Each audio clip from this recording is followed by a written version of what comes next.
পুরুষের নেচারটাই হচ্ছে এরকম।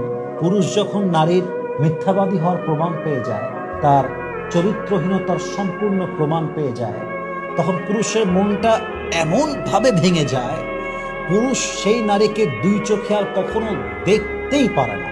পুরুষের সামনে আপনি ইয়াতিম মেয়ে আনেন, পুরুষ অ্যাকসেপ্ট করবে কোনো প্রকার কোনো অবজেকশন ছাড়া। পুরুষকে আপনি একজন ডিভোর্সি মেয়ে এনে দেন, পুরুষ বিয়ে করবে উইথাউট কমপ্লেইন, কোনো অভিযোগ ছাড়া।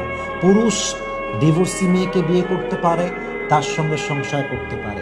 পুরুষ একজন ন্যাংরা, বোবা, অবহেলিতা, অথবা আপনার কি বলবো এটাকে, একজন ইয়াতিম মেয়ে সংসার করতে পারে, তাকে বিয়ে করতে পারে, রেসপেক্ট করতে পারে, কেয়ার করতে পারে। বাট পুরুষ যখন দেখে যে আমার পছন্দের ওয়াইফ কিংবা আমার পছন্দের শখের নারী বেঈমান, মিথ্যাবাদী, চরিত্রহীন, পুরুষকে আপনি কোটি টাকা দিবেন, তবুও পুরুষ তার সঙ্গে একটা মুহূর্তের জন্য সংসার করতে আর প্রস্তুত নয়।